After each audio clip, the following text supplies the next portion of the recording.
জালাল খেদমত আল ইনসান ফাউন্ডেশনের তরফ থেকে আজকে গ্রামতুলি মাদ্রাসার মধ্যে অল ত্রিপুরা ব্যক্তি যে কোরআন প্রতিযোগিতা বিভিন্ন প্রোগ্রাম হয়েছে, এই প্রোগ্রামে আমাকে দাওয়াত করেছে, আমি আসতে পেরে খুব খুশি হয়েছি।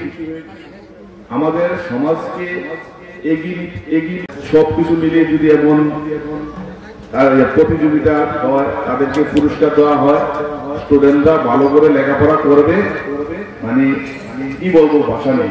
আর আমি একটা কথা বলতে চাই, আজকে এই গ্রামতুলি মাদ্রাসার মধ্যে অনেক বছর ধরে কুশামারার বড় হুজুর থাকতে ওনার সাথে আমার হৃদয়ের সম্পর্ক ছিল।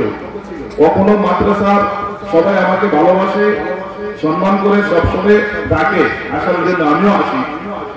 ত্রিপুরা রাজ্যের যতগুলো মাদ্রাসা আছে, মাদ্রাসার স্টুডেন্ট সবাই ভালোভাবে লেখাপড়া করে। আমার ছেলেকেও আমি মাদ্রাসাতে দিয়েছি, হাবিজি মাদ্রাসা, সোনামুড়া, দুর্গাপুরে। আমি চাই সবাই আল্লাহর রাস্তায় সুন্দর করে লেখাপড়া করো। আর আমার জালাল খেদমত আল ইনসান ফাউন্ডেশনের তরফ থেকে আমি যেটুকু সহযোগিতা আমি সব জায়গাতে করব, আপনারা আমার জন্য দোয়া করবেন। আর কি বলবো, আমি তো কোনো লেখাপড়া করছি না, ক্লাস 5 পাস করেছি। 5 পাস করার পরে সোশ্যাল ওয়ার্কার করি আজকে 15 বছর ধরে। করার পরে আপনার আমেরিকা ক্যালিফোর্নিয়া পাবলিক ইউনিভার্সিটি থেকে আমাকে আজকে থেকে 2 মাস আগে ডক্টরেট সার্টিফিকেট দিয়েছে। দেখেন একটা জিনিস, আল্লাহর হুকুম ছাড়া গাছের পাতা লড়ে না।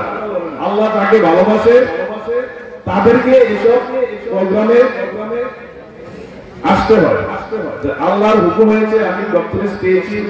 আগামী দিন যাতে আরো বেশি করে জাতি, ধর্ম, বর্ণ নির্বিশেষে মানুষের জন্য কাজ করতে পারি, আপনার কাছে এতটুকু চাই, আমার জন্য দোয়া করবেন।